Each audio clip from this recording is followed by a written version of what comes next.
नमस्कार। प्रथम वर्ष भूगोल के विद्यार्थियों का YouTube चैनल पर स्वागत है। पटल विरूपण के अंतर्गत वलन के बारे में हम पिछले वीडियो में पढ़ चुके हैं। आज हम भ्रंश के बारे में पढ़ेंगे। भूपटल की भौगोलिक प्लेटें दबाव या तनाव के कारण संतुलन की अवस्था में नहीं रहती हैं। हम पिछले अध्याय में पढ़ चुके हैं ना कि पूरा भूपटल प्लेटों में बटा हुआ है। 6 मेन प्लेटें हैं और 20-25 अन्य मध्यम प्लेटें हैं। तो ये जितनी भी प्लेटें हैं ये दबाव और तनाव के कारण हमेशा संतुलन में नहीं रह सकती।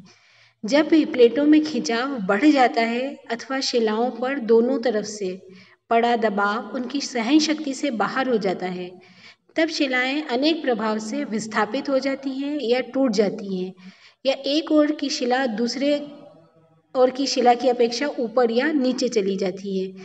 तो इसे ही हम भ्रंश कहते हैं। और अधिक शब्दों में हम कहें तो होम्स ने ये कहा था कि एक भ्रंश विभंग सतह वह है जिसके सहारे शैलें सापेक्ष रूप से स्थानांतरित हो जाती हैं। या हम यूं समझ सकते हैं इस चीज को कि भ्रंश भूपटल के वो निर्बल क्षेत्र हैं जिसके सहारे लंबे समय तक संचलन होता रहता है प्लेटों के बीच में। भारत का दामोदर क्षेत्र, नर्मदा नदी का क्षेत्र आदि भ्रंशों के ही उदाहरण हैं। किसी भी भ्रंश की एक संरचना, इसके अलग अलग क्षेत्र हैं जिसको हम अभी देख लेते हैं। सबसे पहले भ्रंश तल, ये रेड कलर से मैंने बताया हुआ है। यह वह सतह है जिसके सहारे संचलन होता है और शैलों का स्थानांतरण होता है। यह तल क्षैतिज, झुका हुआ, वक्राकार या किसी भी प्रकार का हो सकता है। इसे तल की अपेक्षा सतह हम कहें तो ज़्यादा ठीक रहेगा, क्योंकि यह पर्याप्त दूरी तक कभी भी चिकना या सीधा नहीं होता है। यानी कि ये वह सतह है जहाँ से शैलें अपनी जगह छोड़ती हैं, स्थानांतरित होती हैं। दूसरा जो है वो है चिकना किनारा या हम कहें सिलिकॉन स्लाइड।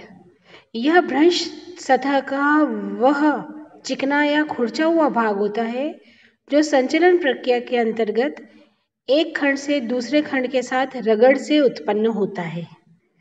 तीसरी अगर हम बात करें तो भ्रंश नती की, यह वह कोण होता है जो भ्रंश सतह और क्षैतिज तल के मध्य में निर्मित होता है। उत्क्षेपित खंड, भ्रंश सतह की दूसरी ओर के खंड की तुलना में ऊंचे उठे हुए भाग को हम उत्क्षेपित खंड या ऊर्ध्वपात कहते हैं। अधःक्षेपित खंड, इसे अवपात पार्श्व भी कहते हैं। यह भ्रंश सतह की तुलना में नीचे का खंड होता है। उन्नमन या हेड, लंबवत तल के साथ भ्रंश तल के झुकाव को हम उन्नमन कहते हैं। यह नमन का पूरक होता है और इसका मान हमेशा 90 डिग्री के बराबर ही होता है। वह शीर्ष भित्ति होती है। भ्रंश की ऊपरी दीवार को हम शीर्ष भित्ति कहते हैं।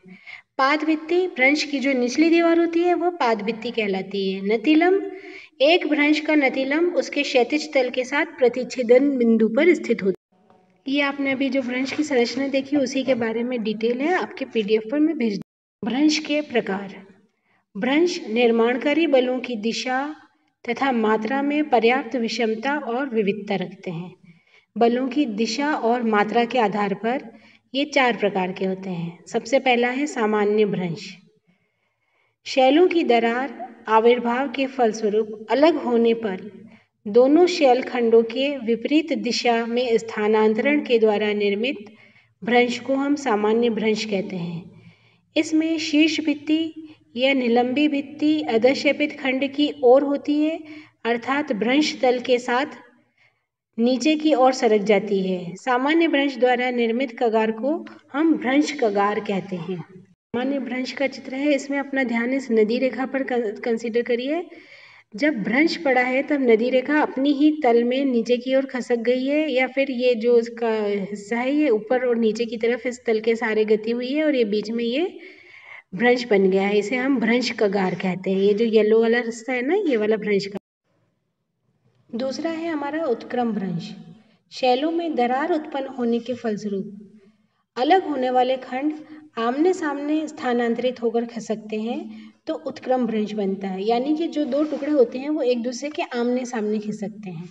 इसमें शीर्ष भित्ति भ्रंश सतह के ऊपर की ओर क्षेपित हो जाती है।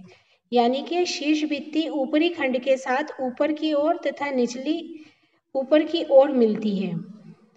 क्षेपण क्रिया के साथ संलग्न होने के कारण इसे उत्क्रम भ्रंश या क्षेपित भ्रंश कहते हैं। इस भ्रंश के निर्माण में संपीड़न के द्वारा उत्पन्न क्षैतिज संचलन की बहुत अधिक भूमिका रहती है।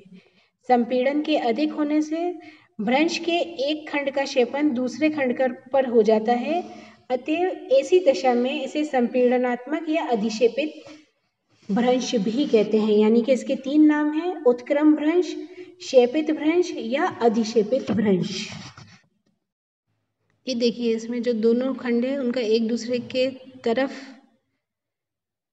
गति हुई है और इस गति के कारण ये जो एक खंड है ये दूसरे खंड के ऊपर चढ़ गया है और ये क्षेपित भ्रंश बन गया। तीसरा है हमारा नतिलंबी सर्पण भ्रंश। इसे विदारण भ्रंश भी कहते हैं। इसका नाम परवर्ती या पार्श्वी भ्रंश भी है। इस भ्रंश में क्षैतिज संचलन के कारण क्षैतिज दिशा में शैलों का नतिलंबी स्थानांतरण होता है। ऐसे भ्रंशों के कगारों की रचना नहीं होती, यदि होती भी है तो बहुत ही सामान्य होती है।